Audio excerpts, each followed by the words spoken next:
Hello students, this is Atul sir through his YouTube channel presented before you all, bringing a new chapter from parts of speech. The name of that chapter pronoun. प्यारे छात्रों, आप सब लोग जानते हो कि pronoun parts of speech का second part है, दूसरा काइंड है जो बहुत ही इम्पॉर्टेंट है. That is very important for all examinations.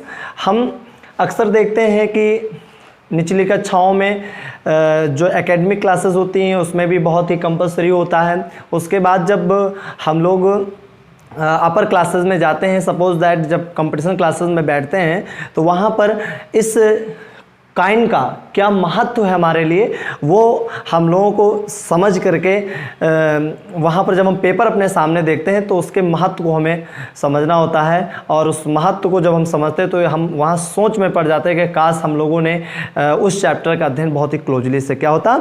ठीक है, इससे पहले हमने पार्ट्स ऑफ स्पीच का जो फर्स्ट काइंड है नाउन, उसको आप लोगों को मैंने क्लियर करके बहुत ही अच्छे तरीके से आप लोगों को मैंने वीडियो डाला था और पढ़ाया था. और उम्मीद है कि आप लोगों ने उस वीडियो को देखा होगा और काफ़ी अच्छे से आपने उसको लिखा, अपनी कॉपी में लिखा भी होगा. क्योंकि स्लोली एंड स्लोली हम अगर बड़े लेवल पे चढ़ना चाहते हैं, अपने एक ऊंचाइयों पर चढ़ना चाहते हैं, तो सबसे पहले हमको अपने बेस को मजबूत करना होगा. हम आपको बार बार इसलिए कह रहे हैं कि बेस को मजबूत करना है, क्योंकि बिना बेस के, without base you can't imagine any higher position in your life. अगर आप अपने जीवन में किसी भी बड़े पद की आकांक्षा रखते हैं, डिजायर रखते हैं, तो उस बड़े पद को पाने के लिए गाइस आपको कहीं ना कहीं छोटे बेस को मजबूत करना होगा. तो अपने बेस को मजबूत करने के लिए आपको दूसरा जो काइंड है पार्ट्स ऑफ स्पीच का वो लेकर के आया हूं, जिसका नाम है प्रोनाउन. आप जानते हो स्टूडेंट्स कि प्रोनाउन का मतलब क्या होता है हिंदी में? सर्वनाम. प्रोनाउंस को अगर हिंदी में हम चर्चा करें तो क्या होता है? सर्वनाम. जैसे हम लोग इंग्लिश में पढ़ते हैं वैसे हिंदी में भी इनके प्रकार होते हैं. और मुझे उम्मीद है कि आप लोग इस चैप्टर को जब पढ़ेंगे तो बहुत ही अच्छे से इसमें की गहराइयों को हमने आप लोगों को इस वीडियो के माध्यम से स्पष्ट करने का, क्लियर करने का प्रयास किया है. गाइज, आप लोगों से मुझे उम्मीद है कि वीडियो को देखें. वीडियो को देखने के बाद मेरे इस चैनल को सब्सक्राइब करें, लाइक करें और ज़्यादा से ज़्यादा शेयर करें, ताकि आप लोगों का सपोर्ट और मेरा प्रयास ये दोनों ही एक दिन जरूर रंग लाएगा. क्योंकि ये जो फॉरेन लैंग्वेज है इसको हम जानते हैं, लेकिन धीरे धीरे slowly and slowly we have to make this language very easy so that we may improve our self before any scholar who continue speaking English very well before us, and we can't find our self weak before those persons who are very important person in life. Guys, आइए हम लोग यहां पर समझते हैं कि pronoun की हिंदी क्या होती है. प्रोनाउन क्या है? नाउन और उसके पहले क्या लग गया? प्रो, यानी कि नाउन की जगह पर प्रयोग होने वाला शब्द ही क्या कहलाता है? सर्वनाम कहलाता है. इसको मैंने हिंदी में आपको क्लियर कर दिया. यानी कि the word which is used instead of a noun, the word which is used instead of a noun is called pronoun. The word which is used in place of a noun is called pronoun. यानी कि हमने क्या कहा, अक्सर हम लोग पढ़ते हैं pronoun is a word which is used in place of a noun. अक्सर हम लोग देखते रहते, मतलब निचली कक्षाओं में हमको पढ़ाया जाता है कि a pronoun is a word which is used in place of noun. मतलब अक्सर हमको रटा दिया जाता है ना. A noun is the name of person, place or thing. यानी कि हम बिल्कुल रट लेते हैं, जैसे कि कोई दोहा है, कोई गाना है. अक्सर गाना हम लोग वारकाश, हमने वो गाना, मतलब जब हम बाइक चलाते हैं, साइकिल चलाते हैं या कुछ भी चलाते हैं तो एक से गाने हमारे मुंह से निकलते हैं और बढ़िया गुनगुनाते हुए चले जाते हैं. वैसे हमारे जो निचली कक्षाएं वहां पर हमको थर्ड में, फोर्थ में अक्सर हम लोग देखते रहते हैं कि बच्चों को रटा दिया जाता है. बच्चे रट भी लेते हैं. बच्चों से पूछो बेटा इसका क्या यूज है, लेकिन वो उसको क्लियर करके नहीं बता पाते हैं. ठीक है, आइए हम लोग उसको समझते हैं. हमको यहाँ पर गहराई को भी समझना, डीपनेस को भी समझना है कि प्रो और नाउन, अगर इसको बच्चों, छात्रों या दोस्तों हम इसको अगर अलग अलग प्लस कर दें, जैसे हिंदी में संधि विच्छेद होता है, वैसे इंग्लिश प्रो और प्लस नाउन. यानी कि इससे पता चल जाता है. जैसे अभी आपको हम पढ़ाएंगे प्रीपोजिशन. पोजीशन और प्री यानी कि प्री पोजीशन, यहाँ ना वैसे ही यहाँ पर प्रोनाउन, नाउन के पहले प्रो लगे यानी प्रो सर्वनाम, यानी कि जो नाउन की जगह पर प्रयोग हो वही क्या है, हमारा सर्वनाम है। जैसे आपने मान लीजिए बार बार कहता है कि राकेश मेरा मित्र है, राकेश मेरा मित्र है, राकेश मेरे साथ पढ़ता है, राकेश मेरी सहायता करता है, राकेश मेरे साथ क्रिकेट खेलता है, राकेश मेरे साथ लखनऊ जाता है। यानी कि आपने कई बार राकेश का नाम लिया।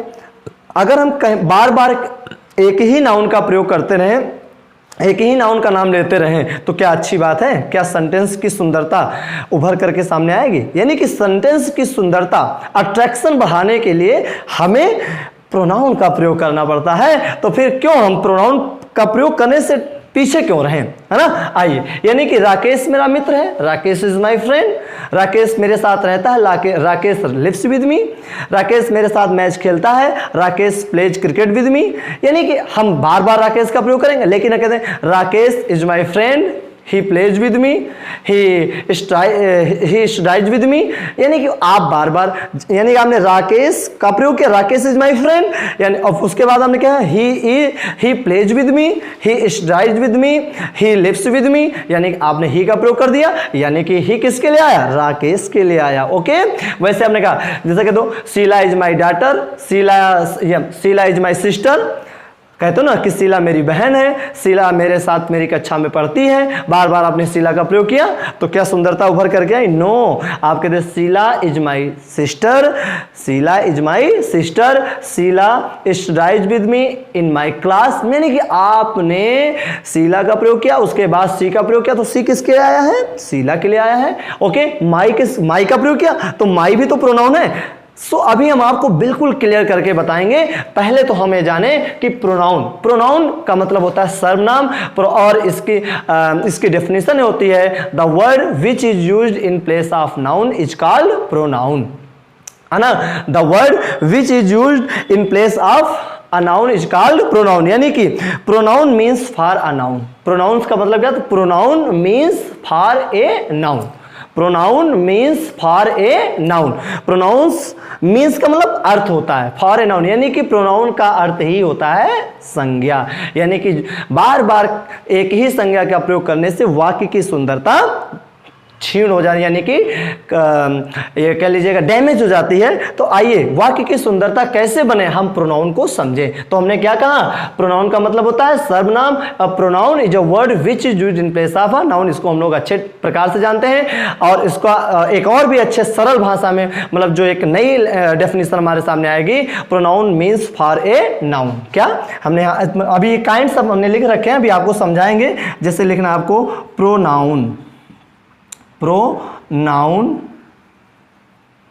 means for a noun, pronoun means for a noun, pronoun means for a noun, pronouns means का मतलब अर्थ होता है फॉर ए नाउन, यानी कि इसका अर्थ होता है नाउन के लिए प्रयोग किया जाना। ओके, तो यानी कि हम समझ गए कि pronoun is a word which is used in place of a noun is called pronoun, या pronoun means for a noun. Okay, या pronoun the word which is used instead of a noun is called pronoun. Okay, आइए अब हम लोग चर्चा करेंगे।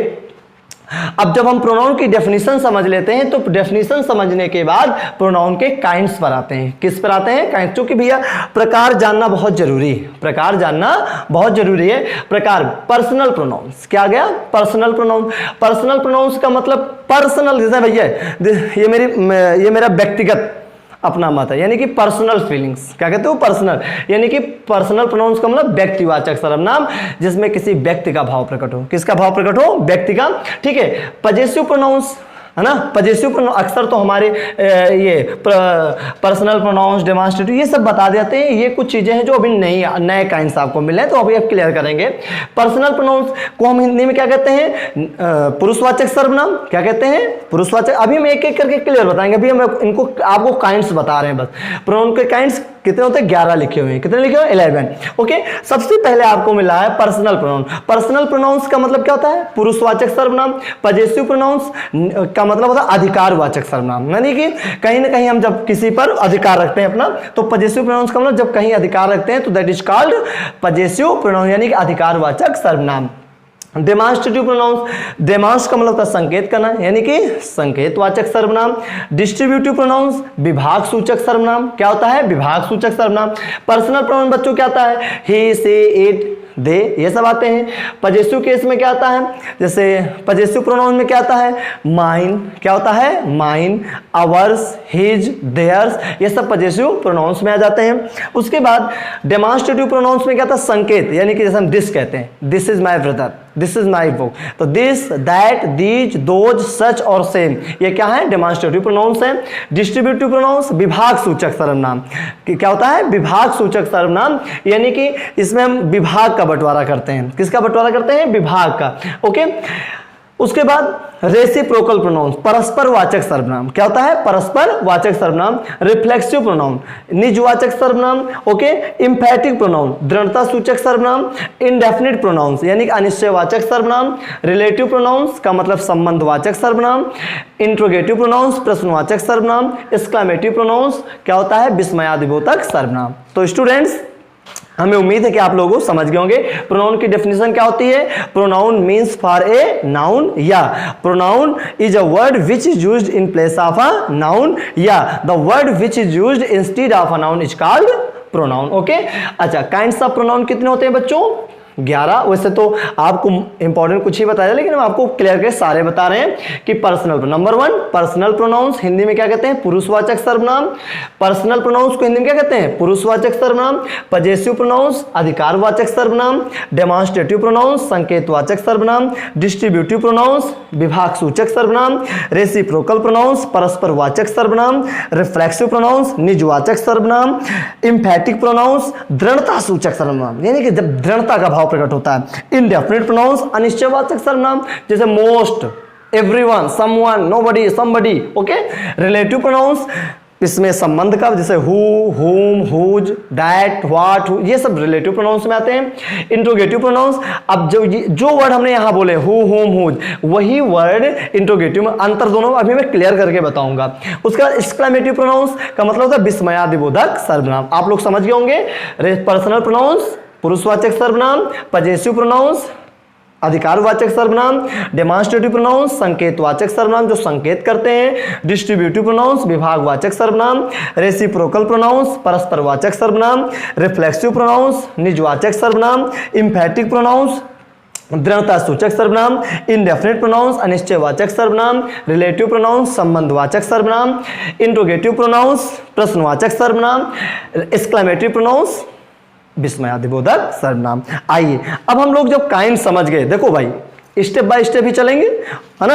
अगर आपको कहीं बोरियस लगे तुरंत बताना, हम एक ऐसा चुटकुला मारेंगे कि आपकी बोरियस खत्म हो जाएगी। ठीक है, अब आप यहां पर काइंड समझेंगे। काइंड समझ गए ना, प्रोनाउन की डेफिनेशन समझ गए, है ना। प्रोनाउंस का मतलब क्या होता है? जो संज्ञा के लिए प्रयोग किया जाए, है ना। और वाक्य की सुंदरता बढ़ाने के लिए हम प्रोनाउंस का प्रयोग करते हैं। ठीक है, हल्का बिल्कुल हमें इजी में नहीं लेना, अभी समझना। अब हम काइंड समझ गए, है ना, अच्छे समझ गए ना आप लोग। 11 काइंड्स आपको मैंने बताए, है ना। तुरंत अपनी कॉपी उठाइए, तुरंत नोट कर लीजिएगा और अपने माइंड में इसको कॉपी के साथ साथ कॉपी में नोट करने के साथ साथ you have to write these kinds in your mind so that you may open your mind before anyone.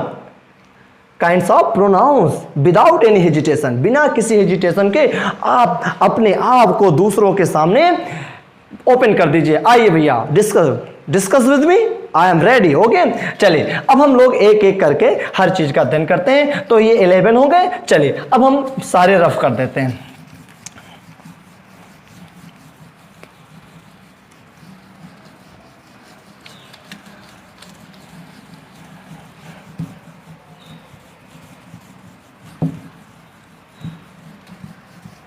चलिए अब हम लोग चर्चा करेंगे। सबसे पहले हमने 11 लिखवा है, उसके बाद अब सबसे पहले हम लिखेंगे पर्सनल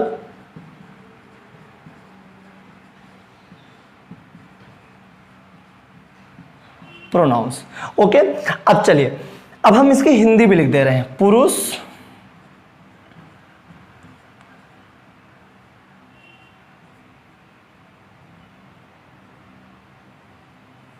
पुरुषवाचक सर्वनाम।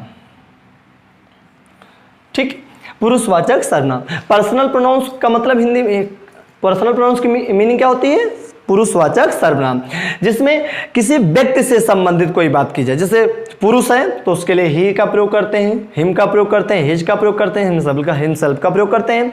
कोई महिला है, सी का प्रयोग करते हैं, हर का प्रयोग करते हैं, हरसेल्फ का प्रयोग करते हैं, है ना, करते हैं ना। प्लूरल होता है तो जैसे हमने कहा हम, तो यानी वी बोल दिया हमने। ओके, वे दे बोल दिया गया। निर्जीव वस्तु के लिए इट का प्रयोग कर दिया गया। ओके, अक्सर यू, जैसे तुम, आप, यू का प्रयोग कर देते हैं। आइए, तो हम क्यों करते हैं उनका प्रयोग हम लोग जाने। यानी कि पर्सनल प्रोनाउंस के अंतर्गत हमको अध्ययन करना है बच्चों, जैसे आई और वी, ये हमने लिखा। अब आई और वी, आपको भी डरने की आवश्यकता नहीं। अभी आपको केस बताएंगे। केस 4 होते हैं, subjective case, objective case, possessive case. Okay, आपको डरने की आवश्यकता नहीं। अभी हम आपको ये केवल बताऊंगा कि प्रोनाउंस के प्रकार के बारे में बताऊंगा, है ना। उसके बाद हम आपको केस के बारे में बताएंगे। ओके, आई और वी लिख दिया। उसके बाद हमने लिखा यू। क्या लिख दिया बच्चों? यू। फिर ही, सी, इट। क्या लिखा? ही, सी, इट। और फिर यहां जो लिख देते हैं दे। चलिए, यू से संबंधित यू यहां लिख लेते हैं और ही, सी, इट, दे। चलिए, अब ये प्रोनाउंस लिखे गए हैं। अब ये सब व्यक्ति के बारे में ही है, मतलब पुरुषों के बारे में ही है ना। यानी I, we, you, he, she, it, they, ये सब है। चलिए, अब हम ये नहीं जान पा रहे हैं कि सर ने यार हमको ये तो बता दिया है I, we, you, he, she, it, they, लेकिन अब ये मतलब इसकी कंडीशन क्या है, हम कैसे समझें? तो बहुत ही इजी लैंग्वेज में समझ लीजिएगा। समझ पा रहे हैं ना आप लोग? कोई प्रॉब्लम तो नहीं है? जैसे प्रॉब्लम हो तुरंत बताइए, no problem. I am ready to tell you any difficulties of grammar. Okay, without any hesitation. Okay, चलिए, आई और वी, ये देखो हमने लिखा, हमने एक लाइन खींच दी। फिर यू, अब भाई यहाँ आई और वी दो है तो दोनों को हमने लाइन खींच दी। अब यहाँ यू अकेला बेचारा तो एक ही लाइन सर ने खींचा। यार सर बताना क्या चाहते हैं? चलिए, अब यहाँ देखो ही, she, it, they, he, she, it, दे। अब यहाँ भैया 4 है तो चारों के नीचे सर ने खींच दिया। तो भैया आपको डरने की आवश्यकता नहीं है। इंग्लिश में पर्सन होते हैं, first person, second person, third person. जानते तो हैं आप ना, आप लोग जानते तो हैं ना। नहीं जानते हैं तो तुरंत आप इसको अपने माइंड में नोट करिए। ओके, क्या कहा मैंने? आई और वी फर्स्ट पर्सन, यू का परिवार अकेला है second person, he, she, it, they third person. Okay, समझ गए क्या कहा मैंने? आई और वी, देखिए फर्स्ट, देखिए फर्स्ट पर्सन। ओके, समझ में आ रहा ना। उसके बाद यू सेकेंड पर्सन, समझ में आ रहा। और फिर ये थर्ड पर्सन, समझ में आ गया है ना। तो यानी कि पर्सनल प्रोनाउन, पुरुषवाचक सर्वनाम में अगर कोई तुमसे पूछता तुरंत बता दीजिएगा I, we, you, he, she, it, they. ये सब क्या है? हमारे पर्सनल प्रोनाउंस हैं। इनके परिवार भी हैं, I, me, my, my, I, me, my, mine, myself, we, us, our, ours, you, you, your, yours, he, him, his, she, her, hers, it, its, they, them, their, their. क्या कहा मैंने? They, them, their, their. ये है इनके पूरे family. तो इनकी जो भी फैमिली वो सब पर्सनल प्रोनाउन में आती है ना। खैर वो अभी अलग अलग, जैसे हमने आई लिख दिया, अब आई के साथ हमने कहा मी लिख दिया, तो आप कहोगे सर मी क्या है? तो भैया इस डिफिकल्टी में मतलब यहाँ तो हम एक बहुत बड़ी सरलता हर चीज समझते चले जा रहे हैं। और अगर हमने मी लिख दिया, हिम लिख दिया, हर मतलब हिज लिख दिया, हर लिख दिया, तब आप प्रॉब्लम में हो जाएंगे। यार सर हम कंफ्यूजन में चले जा रहे हैं, तो आपको मैं कंफ्यूज नहीं करना। I don't want to confuse you all. Okay, यहां पर आपको बिल्कुल मैं रिलैक्स मूड में पढ़ाना चाहता हूं कि आई वी ये सब आपको मैंने केवल पर्सनल प्रोनाउंस के अंतर्गत पढ़ाया, और जब अभी केस बताएंगे, केस का मैं एक अलग चैप्टर लेकर के आऊंगा, ठीक है। केस में आपको बताऊंगा आई के साथ मी आया तो मी क्या है, माई आया तो माई क्या है, माइन आया तो माइन क्या है। ओके, कोई प्रॉब्लम तो नहीं है। चलिए आप लोग, I need your support. Okay, बताऊंगा मैं सब। आई और ये सब क्या है आपके पर्सनल प्रोनाउन, क्या है पर्सनल। अब आपको डिवाइड भी कर दिया हमने, आई और वी का परिवार क्या है,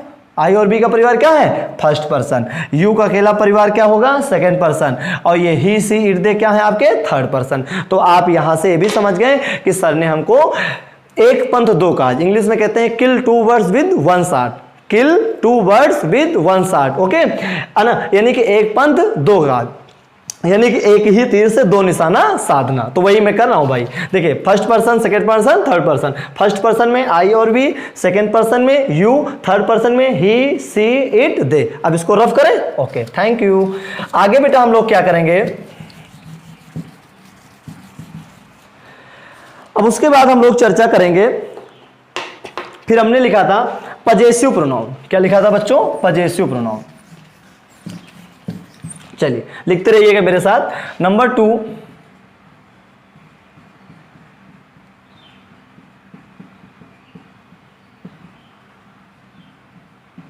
पजेसिव प्रोनाउन, इसको कहते हैं अधिकार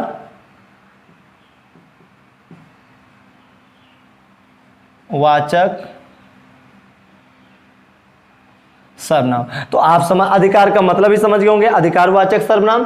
तो भैया अधिकार अभी मैंने बोला था, जैसे मैंने क्या बोला था, अब पजेसिव जैसे अभी कहा था ना, माइन, जैसे माइन, माइन, माइन, माइन क्या है पजेसिव प्रोनाउन, ये आई का ही रूप है, आई मी माई माइन। अब माइन क्या है, अब इस पे केवल हम चर्चा तब करेंगे जब केस बताएंगे। यहां पर आप समझो कि माइन क्या है पजेसिव प्रोनाउन, माइन। ओके, फिर क्या आपको बताया था, वी अस आवर अवर्स, फिर क्या होता है आवर्स, क्या होता है आवर्स, ये सब पजेसिव प्रोनाउन है। फिर यू योर योर्स, क्या होता है योर्स। ओके, समझ में आ रहा ना, योर्स, यानी कि माइन आवर्स योर्स। ओके, अब क्या बना, ही हिम हिज। अब एक बात याद रखना, हिज, ओके हिज। फिर क्या बचा, हर सॉरी सी हर हर्ष, क्या हो जाएगा हर्ष। ओके समझना। उसके बाद इट्स, क्या होता है इट्स।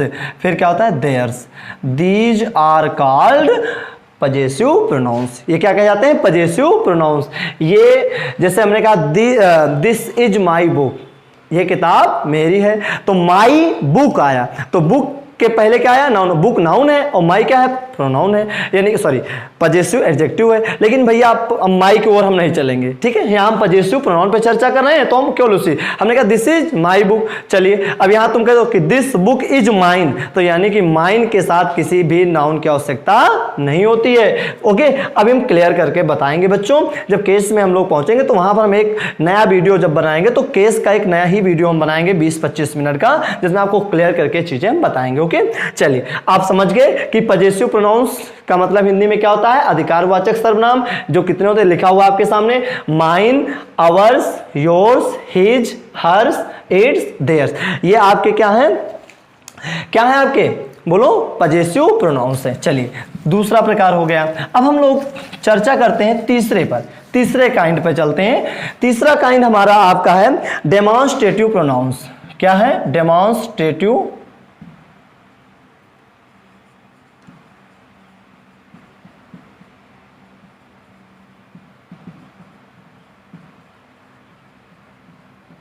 डेमॉन्स्ट्रेटिव प्रोनाउन। हिंदी में क्या कहते हैं, संकेत वाचक सर्वनाम। संकेत वाचक सर्व, भैया संकेत करना, यानी कि demonstrative pronouns which demonstrated person, thing, place, position. Okay, यानी कि और भी कह सकते हो the word which indicate toward the person, place, things is called demonstrative pronouns. ये कितने होते हैं, देखिए this, that, these, those, such, the, same. ये हमारे आपके क्या है, डेमॉन्स्ट्रेटिव प्रोनाउंस है। क्या है, डेमॉन्स्ट्रेटिव प्रोनाउंस। क्या है ये सब डेमॉन्स्ट्रेटिव प्रोनाउंस? कितने होते हैं? ये देखो, दिस, दैट, दीज, दोज, सच और दस है। याद रखना, अभी डेमॉन्स्ट्रेटिव एडजेक्टिव भी मिलेगा, है ना। तो डेमॉन्स्ट्रेटिव एडजेक्टिव, डेमॉन्स्ट्रेटिव प्रोनाउन में फर्क इतना ही है कि डेमॉन्स्ट्रेटिव प्रोनाउंस वर्ब के पहले आते हैं और डेमॉन्स्ट्रेटिव एडजेक्टिव नाउन के पहले आएंगे। हमने कहा था भी कि दिस इज माई बुक, देखिए लिखा है आपके सामने, दिस इज माई बुक, ये किताब मेरी है। यानी कि ये जो दिस है ये वर्ब के पहले आया, ठीक है। तो ये क्या बन गया, डेमॉन्स्ट्रेटिव प्रोनाउन बन गया। क्या बन गया, जो नाउन की ओर ही संकेत कर रहा है। लेकिन अब तुमसे कोई कह दे कि दिस बुक इज माइन, ये किताब मेरी है, तो बुक नाउन है, उसके पहले दिस आए, तो बेटा क्या, डेमॉन्स्ट्रेटिव एडजेक्टिव है। एकदम सिंपल लैंग्वेज में समझ लीजिएगा कि जब दिस, दैट, दीज, दोज, सच और द सेम वर्ब के पहले आएंगे तो डेमॉन्स्ट्रेटिव प्रोनाउंस कहलाएंगे, और जब ये नाउन्स के पहले आएंगे तो डेमॉन्स्ट्रेटिव एडजेक्टिव्स कहलाएंगे। मुझे उम्मीद है कि आप लोग धीरे धीरे बहुत अच्छे से समझ पा रहे होंगे। ओके, अब चौथा प्रकार आपका है डिस्ट्रीब्यूटिव प्रोनाउंस। डिस्ट्रीब्यूटिव प्रोनाउंस, इसको कहते हैं विभाग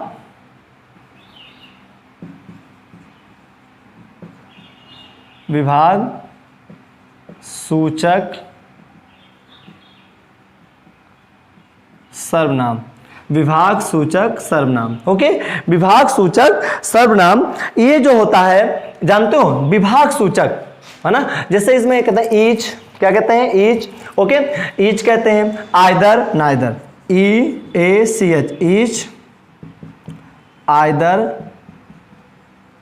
नाइदर, ईच, आइदर, नाइदर। जैसे ईच बॉय, प्रत्येक लड़का। ओके, आइदर, दो के लिए अगर बात होती है तो आइदर का प्रयोग किया जाता है। नाइदर, अगर पॉजिटिव केस में, मतलब पॉजिटिव सिचुएशन में बात की जाए तो वहां पर आइदर का प्रयोग किया जाता है, और नेगेटिव सेंस में बात की जाएगी तो वहां पर नाइदर का प्रयोग करता है ना। तो नाइदर का प्रयोग दो में से कोई नहीं के लिए होता है, और आइदर में से दोनों के लिए। जैसे आइदर बॉयज वेंट देयर, दोनों लड़के वहां गए, बोथ बॉयज कह दिया जाता है। ओके, नाइदर स्टूडेंट्स, यानी कि कोई छात्र उसमें से नहीं गए, यानी कि नाइदर का प्रयोग दो में से किसी नहीं के, मतलब किसी भी व्यक्ति या वस्तु के लिए होता है, किसी भी व्यक्ति या वस्तु के लिए नहीं के रूप में होता है, और आइदर का प्रयोग दो में से किसी एक के लिए होता है या दोनों के लिए होता है, और ईच का प्रयोग प्रत्येक के अर्थ में होता है। अभी इनको हम, इनके जो यूजेज पढ़ाएंगे, देखो इन जो भी आप पढ़ रहे हो इनको कतई आप मतलब हल्के मत लीजिएगा। अक्सर हम लोग कहते हैं अरे यार ये तो हमको बताएगा, नो, कभी कभी ये कंपटीशन क्लासेस में टेट है, टेट में पूछ लाता है, एसएससी के एग्जामिनेशन में पूछ, सीजीएल में पूछ लाता है, तो बड़े बड़े कंपटीशन में पूछ लिया जाता है। छोटी छोटी चीजें कभी कभी हमारे लिए जहर से बन जाती हैं, तो हम जहर क्यों बनने दें, उसको हम अमृत बन, छोटी जो हमारे लिए जहर का काम करने वाली है उसको हम अमृत बना लें, क्यों। चलिए, तो यानी कि हम चौथा प्रकार भी समझ के डिस्ट्रीब्यूटिव प्रोनाउंस। ओके, पांचवा प्रकार आपका बच्चों है रेसिप्रोकल प्रोनाउंस। चलिए इसको आप लोग लिख ले, धीरे धीरे लिखते रहे, जैसे जैसे हम लिखते मतलब बोल रहे हैं और जैसे जैसे आपको मैं क्लियर करता चला जा रहा हूं, आप धीरे धीरे इनको भी क्लियर करते चलिए। पांचवा है आपका रेसिप्रोकल प्रोनाउन। पांचवा आपका है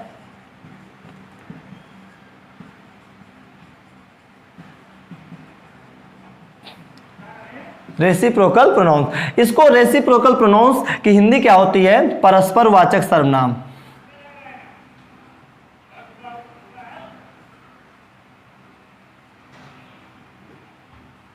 परस्पर वाचक सर्वनाम। इसमें भी आपको कतई डरने की आवश्यकता नहीं है। जानते हो इसमें जैसे each other, each other, one another, each other, one another.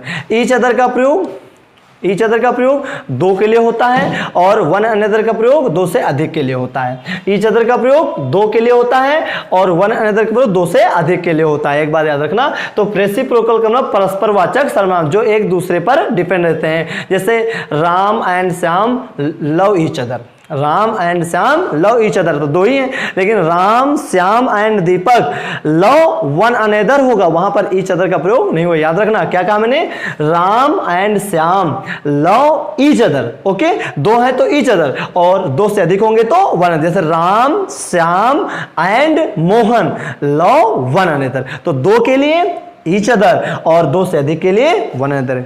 Clear. अब हम लोग छठवें पे आते हैं जो 6 रहा है आपका है। चलो यहीं पर अब प्लेस स्पेस है। छठवां आपका है रिफ्लेक्सिव प्रोनाउन। रिफ्लेक्सिव प्रोनाउंस, इसको कहते हैं हिंदी में निज वाचक सर्वनाम। निजवाचक सर्वनाम। ओके, अब हम लोग क्या करेंगे, रिफ्लेक्सिव प्रोनाउंस, निजवाचक सर्वनाम। भैया अभी मैंने आई का प्रयोग बताया था, वी का प्रयोग, मतलब आई बताया, यू बताया, लेकिन उसके प्रयोग नहीं बताए। लेकिन जैसे हमने अभी का माइन, आवर्स, ये सब बताया था। जैसे माई है, यहां पर माई है, तो माई में प्लस करके सेल्फ जोड़ दो, बन जाएगा माई सेल्फ। माई सेल्फ बन गया। ओके, फिर our self, our self. Okay, our self हो गया। फिर योर सेल्फ, योर सेल्फ ना, my self, our self, your self. फिर हिम सेल्फ, हिम सेल्फ। फिर हर सेल्फ। ओके, फिर इट सेल्फ। फिर देम सेल्फ। देखिए भैया, अब भाई यहां पर एक चीज है, मैंने कहा myself, ourself, your self, him self, बोला her self, it self, them self. एक बात याद रखना, यहां पर अवर सेल्फ, योर सेल्फ और देम सेल्फ, इनके प्लूरल भी होते हैं। इनके क्या होते हैं, प्लूरल। अगर तुमसे कोई सर ने, भाई हमने आपको ये बता दिया, ठीक, our self, sorry our self, your self और देम सेल्फ बता दिया। अब तुमसे कोई भैया नहीं इसका प्लूरल बताओ, अरे यार सर ने तो नहीं बताया, लेकिन हमने बताया ना, आपको मैं कंफ्यूजन में नहीं रखना चाहूंगा। जिसके सामने आप खड़े हो अपने आप को बिल्कुल क्लियर करके बोलें। तो अवर सेल्फ है, इसका प्लूरल कोई तुमसे पूछे, सॉरी, अब इसका कोई प्लूरल बोले, हमने यहां लिख भी दिया प्लूरल, प्लूरल, तो क्या हो जाएगा, आवर सेल्व्स। क्या हो जाएगा, आवर सेल्फ। फिर योर सेल्व्स। फिर देम सेल्व्स। ये आपके प्लूरल हैं। ये आपके तीनों क्या है, प्लूरल, इन्हीं का बनता, बाकी का प्लूरल नहीं बनता। जैसे माई सेल्फ, तो माई सेल्फ ही रहेगा। अवर सेल्फ सिंगुलर है और अवर सेल्फ प्लूरल है। योर सेल्फ सिंगुलर है, योर सेल्फ प्लूरल है। हिम सेल्फ सिंगुलर है, इसका भी प्लूरल नहीं होता। हर सेल्फ भी, इसका भी प्लूरल नहीं होता। It self, them self singular और इसका देम सेल्फ प्लूरल। यानी कि हम लोग समझ गए रिफ्लेक्सिव प्रोनाउन। चलिए अभी हम इसको रफ नहीं करेंगे, इसको हम रफ नहीं करेंगे, हम इसको रफ करेंगे, क्योंकि इसी से संबंधित एक बात और अभी बतानी है। क्योंकि अभी जो वर्ड अभी मैंने आपको रिफ्लेक्सिव प्रोनाउंस के अंतर्गत लिखवाए हैं, यही आपको अभी 7वें में इम्फेटिक प्रोनाउंस में भी आने। यहां पर आपको लिखना हो 7वां इम्फेटिक, EMPHATIC, इम्फेटिक प्रोनाउंस, यानी कि इसको कहते हैं हिंदी में दृढ़ता सूचक ले या वाचक, दृढ़तावाचक या सूचक सर्वनाम, दृढ़ता सूचक सर्वनाम। ओके, अब एक बात समझने कि यार यहां पर क्या होगा, तो यहां पर आपको डरने की आवश्यकता, यहां पर हमने लिख दिया my self, our self,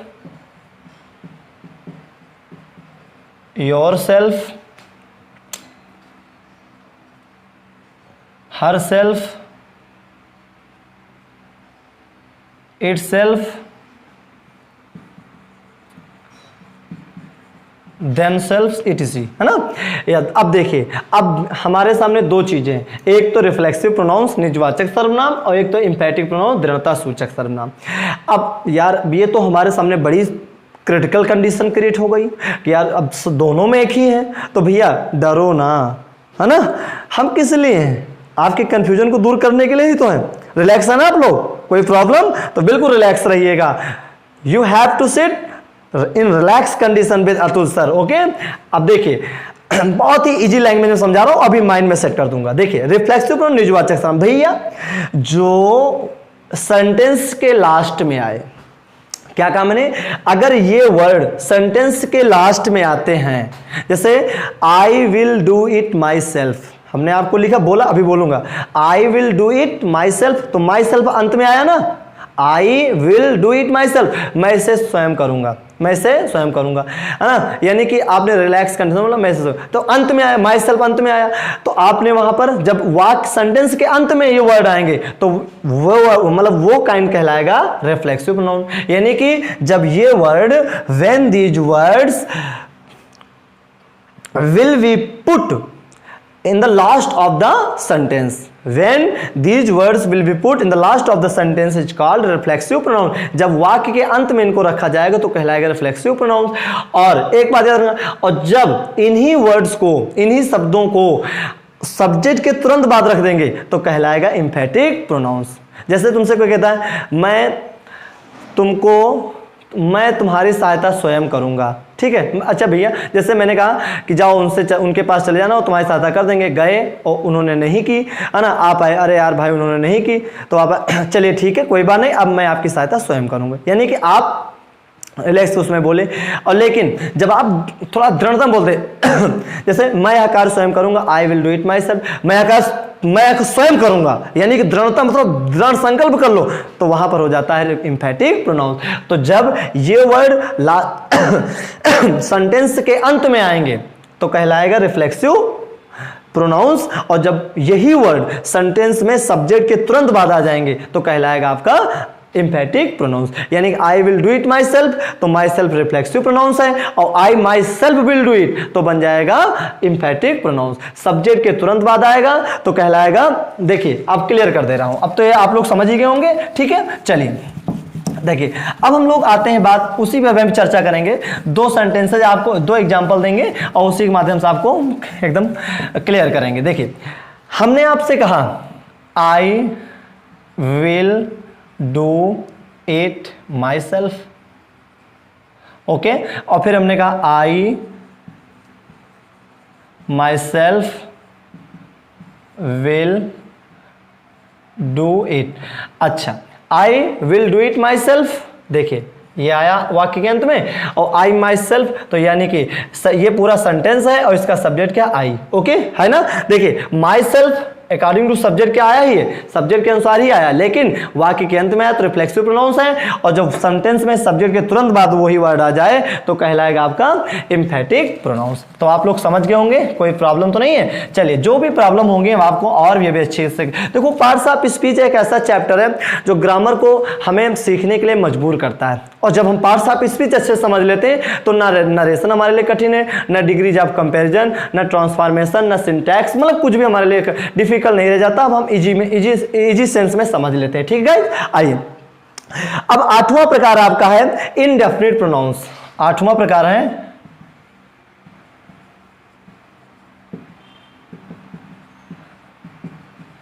indefinite pronounce, यानी कि अनिश्चयवाचक सर्वनाम।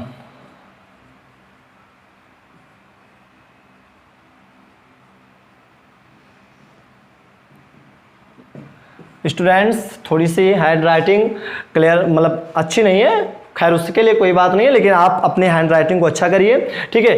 इनडेफिनिट प्रोनाउंस, इनडेफिनिट प्रोनाउंस का मतलब होता है अनिश्चयवाचक सर्वनाम। जैसे तुमसे किसी ने कह दिया somebody, somebody, okay, anybody, anybody, nobody, something, anything, nothing, no one, someone, etc। ठीक है, ये आपके क्या है, इनडेफिनिट प्रोनाउंस है। somebody, anybody, everybody, nobody, everything, something, nothing, no one, someone, etc। ये सब क्या है, इनडेफिनिट प्रोनाउंस, जिसमें किसी निश्चित व्यक्ति का भाव न प्रकट हो। जैसे एवरीबडी, एवरीबडी का मान, एवरीबडी लेट्स गो, एवरीबडी ना, हम लोग बोलते हैं everybody start, everybody start this language, everybody start this game, है ना, अक्सर हम लोग बोलते हैं। यानी कि मतलब अनिश्चय क्या, 20 लोग हैं तो 20 लोग सबको बोल दिया, somebody को बोल दिया, कोई भी इस कार्य को करे, इस कार्य को कोई भी कर सकता है ना। यानी कि anybody can do it, यह कार्य कोई भी कर सकता है, anybody can do this work, है ना, तुम्हारी सहायता कोई भी कर सकता है, एनीबडी कैन हेल्प यू, है ना, तो नो प्रॉब्लम। ये मतलब जिसमें किसी प्रॉपर व्यक्ति का भावना प्रकट हो, कोई भी व्यक्ति आपकी सहायता करे, कोई भी कुछ भी कर दे, वहां पर हम इन्हीं वर्ड्स का प्रयोग, अभी और भी है ना, हमने लिख दिया somebody, nobody, anybody, something, everything, nothing, something, no one, ये सब हमारे क्या है, इंडेफिनिट प्रोनाउंस है, जिसमें किसी मतलब एक काउंटेड व्यक्ति का, काउंटेड वस्तु या व्यक्ति का भाव प्रकट ना हो। ठीक है, नौवा आपका है ना। अब सेकंड, अभी 3 और हैं, ठीक है, उसके बाद हम लोग आगे चर्चा करेंगे। अब आपका नौवा है रिलेटिव प्रोनाउंस।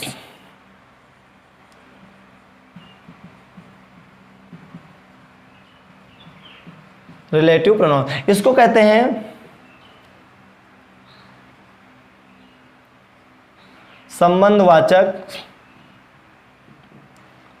सर्वनाम। क्या कहते हैं, संबंधवाचक सर्वनाम। अब भैया हिंदी से ही पता चला संबंध प्रकट करने वाले शब्द को ही हम क्या कहते हैं, संबंधवाचक सर्वनाम कहते हैं, है ना। तो भाई देखिए अभी ज्यादा मतलब 40-45 मिनट का पीरियड होता है, अभी अब समय है, देखिए डोंट बी अनरिलैक्स। अब देखिए हम लोग चर्चा करेंगे रिलेटिव प्रोनाउन, जैसे who, okay, whom, whose, okay, who, whom, whose, which, that, these are relative pronouns. हमने आपको बताया जब ये शब्द, है ना, जब ये शब्द वाक्य के पहले आते हैं, वर्ब के पहले आते हैं, तो बन जाते हैं इंट्रोगेटिव प्रोनाउंस, ओके। और जब यही शब्द वाक्य के बीच में जाते हैं तो संबंध प्रकट करता है ना। वह व्यक्ति जो मेरे पास आया था, वह व्यक्ति जो मेरे पास कल आया था, वह व्यक्ति जो मेरे पास कल आया था मेरे भाई का मित्र था। The person who came to me yesterday he was the friend of my brother, okay. तो वहां हु का प्रयोग किया, तो हु वहां पर रिलेटिव प्रोनाउंस नहीं, याद रखना, क्योंकि वो जब किसी व्यक्ति की विशेषता बताता है तो वो बन जाता है आपका रिलेटिव, अभी एडजेक्टिव आएगा, है ना, ओके। तो ये जो वर्ड होते हैं जो वाक्य में संबंध का भाव प्रकट करते हैं, है ना, तो याद रखना वो आपका कहलाता है रिलेटिव प्रोनाउंस। क्या कहलाता है, रिलेटिव प्रोनाउंस। अब आपका 10वां है इंट्रोगेटिव प्रोनाउंस। क्या है, इंटेरोगेटिव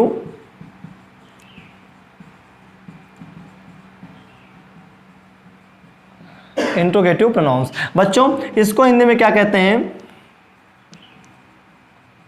प्रश्नवाचक सर्वनाम। क्या कहते हैं, प्रश्नवाचक सर्वनाम। यही वर्ड जो है यहां पर उतार दीजिएगा, who, whom, whose, which, what, okay. अगर इन्हीं शब्दों को वाक्य के बीच में लिखते हैं तो रिलेटिव प्रोनाउंस हो जाता है, और इन्हीं शब्दों को वाक्य में सबसे पहले लिखते हैं यानी कि वर्ब के पहले लिखते हैं तो क्या बन जाता है, इंट्रोगेटिव प्रोनाउंस, प्रश्नवाचक सर्वनाम, जिसमें प्रश्न पूछने का भाव प्रकट होता है ना। और उसके बाद 11वां नंबर आपका है एक्सक्लामेटरी प्रोनाउंस। एक्सक्लामेटरी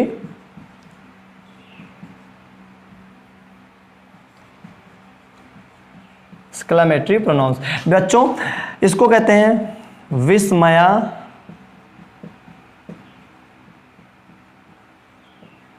बोधक सर्वनाम।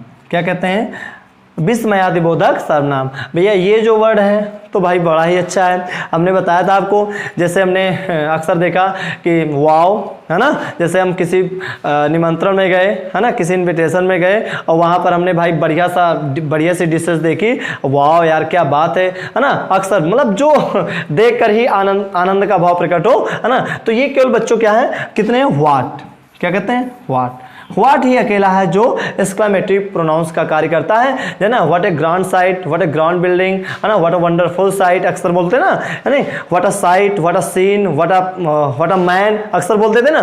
तो यानी कि जो विस्मय का भाव प्रकट करें दैट इज कॉल्ड, क्या कहलाता है आपका, एक्सक्लेमेटरी प्रोनाउंस। तो आप लोग समझ गए प्रोनाउंस की हिंदी क्या होती है, सर्वनाम, यानी कि क्या, pronoun means for a noun. Okay, the word which is used in place of a noun is called pronoun. Kinds of pronoun आपको मैंने बताए 11 होते हैं। Personal pronoun, possessive pronoun, reflexive pronoun, emphatic pronoun, demonstrative pronoun, distributive pronounce, interrogative pronounce, relative pronouns, है ना, मतलब exclamatory pronounce, है ना। इस प्रकार से 11 आपको बताए गए। ओके, और एक्सप्लेन भी किया गया इनके बारे में कि किस प्रोनाउंस का क्या कार्य है। ठीक है, आपको पर्सन भी बताए गए। पर्सन कितने होते हैं, 3, first person, second person, third person. First person में आई और वी, सेकंड पर्सन में केवल यू, और थर्ड पर्सन में ही, सी, इट, दे। अब लास्ट 5 मिनट में अब आप लोगों को हम एक चीज क्लियर कर देना चाहते हैं। Last 5 minute will be very important, क्योंकि अभी मैं चर्चा कर रहा था थोड़ी देर पहले केस के बारे में। किसके बारे में चर्चा कर रहा था, केस। देखिए थोड़ा सा समय लगेगा। केस, यहां पर हमने लिखा case. Case, case means Hindi में क्या होता है, कारक। क्या होता है, कारक। ओके, अब देखिए केस कितने होते हैं, केस होते हैं 4।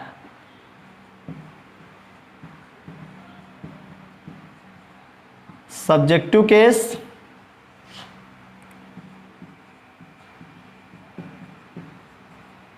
ऑब्जेक्टिव केस,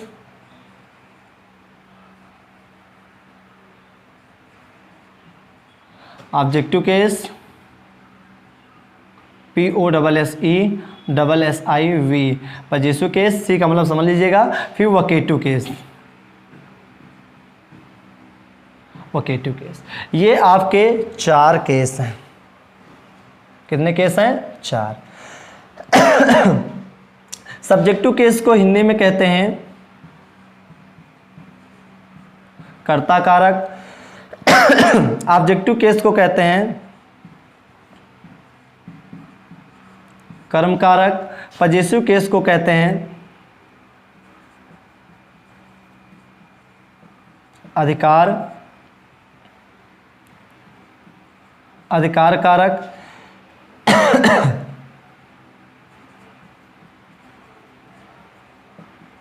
अधिकार कारक। और लास्ट आपका है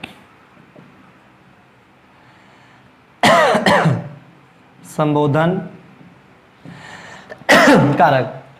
सब्जेक्टिव केस को हिंदी में क्या कहते हैं, कर्ता कारक। ऑब्जेक्टिव केस को कर्म कारक, और पजेसिव केस को अधिकार कारक। वोकेटिव केस को संबोधन कारक।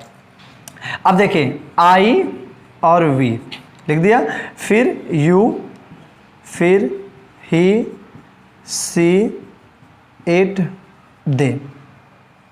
देखिए अब आपको एक एक लाइन खींचते चले जा रहे हैं हम, ताकि आपको कंफ्यूजन ना हो, आप लोग अच्छे से समझ सकें। नहीं कहोगे सर ने कहाँ पर क्या लिख दिया है, कुछ क्लियर नहीं हो पा रहा है। अब आपको हम एक एक करके लाइन खींचे दे रहे हैं, बहुत समझ जाओगे। देखिए देखिए आई का ऑब्जेक्टिव केस क्या होता है, आई का ऑब्जेक्टिव केस क्या होता है, मी। ओके, पजेसिव केस क्या होता है, माई। ओके, और फिर माइन। ओके, अभी हम वोकेटिव केस पे चर्चा नहीं करेंगे, क्योंकि वोकेटिव केस अभी हम आपको ओरल समझाएंगे। और इसका ये जो वोकेटिव केस से संबंधित बात है, ये अभी सिंटैक्स जब आपको चैप्टर पढ़ाएंगे वहां पर ये मिलेगा, तो बताऊंगा। आई, मी, माई, माइन, ये आपका पूरा आई का परिवार हो गया। अभी मैंने बताया था ना।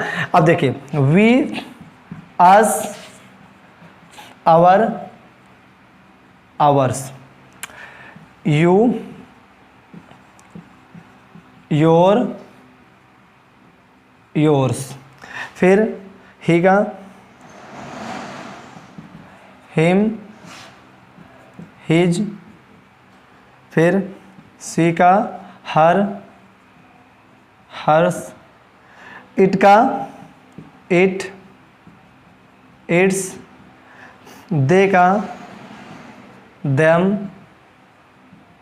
Theirs, sorry their, THEIR, theirs. ये आपके बन गए केस। केस कितने होते हैं, 4। सब्जेक्टिव केस में देखो ये पूरा आपका ये जो इधर का पार्ट है, ये आपका पूरा क्या है, सब्जेक्टिव केस। कौन सा केस है? Subjective case. I, we, you, he, she, it, they. अभी देखो इन केस को समझना इसलिए आवश्यक है केस को समझना, क्योंकि अभी जब वॉइस का चैप्टर हम लोग पढ़ेंगे तो वॉइस के चैप्टर में गाइस वहां पर आपको केस की आवश्यकता पड़ेगी कि एक्टिव को पैसिव बदलना, पैसिव को एक्टिव बदलना, तो सब्जेक्ट और ऑब्जेक्ट की आवश्यकता वहां पर पड़ती है। तो यहीं पर हम लोग समझ लें। I, we, you, he, she, it, they क्या है? सब सब्जेक्टिव केस है। आई, मी क्या है? Objective case. किसका रूप है? आई का। माई और माइन। अब यहां पर एक कंफ्यूजन हो गया और उस कंफ्यूजन को दूर कर देते हैं। देखिए एक होता है पजेसिव, देखिए ये एडजेक्टिव, एडी, एडी का मतलब क्या होता है? एडीजे लिख देते हैं, का मतलब पजेसिव एडजेक्टिव। और इधर होता है possessive, possessive pro. Possessive pro का मतलब होता है पजेसिव प्रोनाउन। तो देखिए ये जो पार्ट है ये सब आपके हैं पजेसिव प्रोनाउन, पजेसिव एडजेक्टिव्स हैं। क्या है? Possessive adjectives. माई, हमने क्या कहा? My, our, your, his, hers, its, theirs. ये क्या आपके पजेसिव एडजेक्टिव्स, क्योंकि इनके साथ ऑब्जेक्ट आता है। ठीक है, सॉरी हमने गलत लिख दिया है, यहां पर होगा आवर्स, योर्स, देयर्स।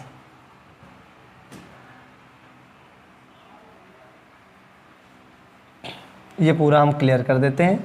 ठीक है, देखिए अब माई, आवर, योर, हिज, हर्स ये पजेसिव एडजेक्टिव्स हैं और ये सब पजेसिव प्रोनाउंस है। अच्छा, यहाँ पर क्रॉस का निशान क्यों लगाया? क्योंकि अभी तो हमने बताया था कि पजेसिव प्रोनाउन जब हम लोग पढ़ रहे थे काइंड्स में तो सर ने यहाँ पर ये लिखवाया था। तो देखिए ये जो वर्ड है हिज, हर्स और इट्स, यही वर्ड यहाँ पर पजेसिव प्रोनाउंस का भी कार्य करते हैं। किसका कार्य करते हैं? पजेसिव प्रोनाउंस का। ओके, तो यानी कि पजेसिव एडजेक्टिव इसका नहीं, पजेसिव प्रोनाउन इसका नहीं होता, यानी कि जो पजेसिव एडजेक्टिव कार्य करेगा वही पजेसिव प्रोनाउन भी कार्य करेगा। ओके, हम लोग समझ गए ना? तो केस भी समझ गए। केस कितने होते हैं? 4।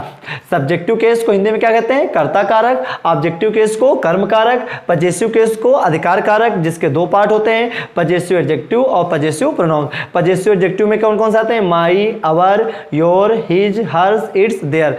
और पजेसिव प्रोनाउन में माइन, आवर्स, योर्स ये और देयर्स, ये सब पजेसिव प्रोनाउन से। क्लियर हो गया? अब देखिए पर्सन। अब देखिए ये आता है आपका फर्स्ट पर्सन, सॉरी आई और वी।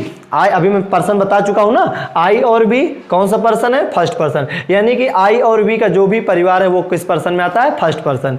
यू की फैमिली सेकंड पर्सन में आती है। ही, सी, इट, दे की फैमिली थर्ड पर्सन में आती है। तो पर्सन भी क्लियर हो गया। कितने पर्सन होते हैं? 3। First person, second person, third person. Any problem? चलिए अब सब कुछ बता ही डाले हैं तो वोकेटिव केस भी ना बचे। तुरंत कॉपी उठाइए, आप लोग लिख लीजिएगा पूरा ऐसे बढ़िया बाकायदा एक ग्राफ बनाइए। ग्राफ पे बढ़िया टेबल, मतलब जैसे टेबल हमने बनाया इसी प्रकार से टेबल बना के अपनी कॉपी में नोट करिएगा, ताकि सो दैट इन फ्यूचर ये आपके सामने रहे और किसी के सामने आप अपने आप को वीक न समझ, मतलब हमेशा आपके माइंड में होना चाहिए। जरूरी नहीं है कि लिखा हुआ हमारे दिमाग में हमेशा रहता है। ठीक है ना? चलिए अब हम लोग इसको रफ करते हैं। अब हम जो बचा वोकेटिव केस पर भी थोड़ा चर्चा कर लें तो इस चैप्टर को हम क्लोज करते हैं। हमें उम्मीद है कि आप लोग मेरे द्वारा बताए गए प्रोनाउंस के बारे में आज आप लोगों ने अच्छे से समझा और खूब एंजॉय किया। ठीक है, अब जो भी धीरे धीरे जो आप बेस समझ लेंगे तो हमें समझने में प्रॉब्लम नहीं होगी। वोकेटिव केस ओके, इसको कहते हैं हिंदी में बच्चों संबोधन कारक। क्या कहते हैं? संबोधन, जिसमें किसी को संबोधित किया जाए। जैसे हमने कहा मोहन यहां आओ, ओके हमने कह दिया मोहन यहाँ। अब ये देखो यहां पर कामा लगा हुआ है। अब कामा क्या है? पंक्चुएशन है। क्या है? पंक्चुएशन है। तो आप लिखोगे मोहन, क्या लिखोगे? मोहन कम हियर, यानी कि आपने क्या लगा दिया? कामा लगा दिया। तो यानी कि कामा लगाने का मतलब अल्प विराम, जहां पर किसी नाउन को हम बोले और वहां थोड़ी देर के लिए रुके, that is called comma.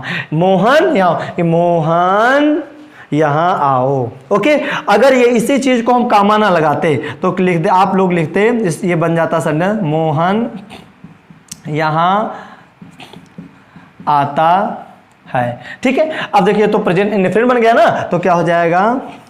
Mohan comes here. बन गया?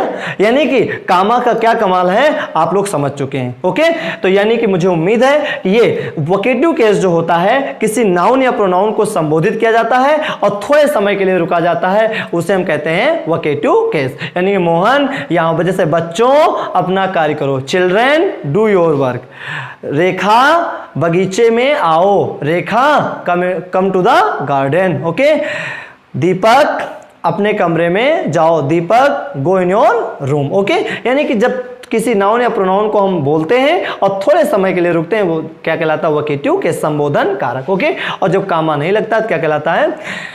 आपका टेंस बन जाता है। ठीक है ना? तो कामा का क्या महत्व है, क्या इंपॉर्टेंस है, आप लोग समझ गए होंगे। ठीक है, अभी ये सब कामा कहां से आया, ये पंक्चुएशन का जब चैप्टर हम लोग लेकर के आएंगे तो बताएंगे। गाइस, आज हमने प्रोनाउंस के अंतर्गत आपको केस तक पहुंचा दिया और उम्मीद है कि आप लोग नाउंस जो चैप्टर काइंड्स पढ़ाया गया पार्ट्स ऑफ स्पीच का, उसको भी आप लोगों ने बखूबी अपने घर पे सेल्फ मतलब स्टडी किया, कॉपी में नोट किया। ठीक है, आज आपको प्रोनाउन पढ़ाया गया, आप अच्छे से घर पे एक बार वीडियो देखें। ठीक है, आपको जब जहां कहीं भी डिफिकल्टी क्रिएट होती है, तुरंत आप कमेंट बॉक्स में जा करके कमेंट करें, उसको हम इम्प्रूव करेंगे। और जो भी प्रॉब्लम है आपको मेरे जो वीडियो पड़ता है उसके नीचे अब मेरा नंबर भी है, तुरंत उस नंबर पर कांटेक्ट करें और जो भी फॉल्ट है आप बताएं। ठीक है, आप लगातार वीडियोज को देखते रहें।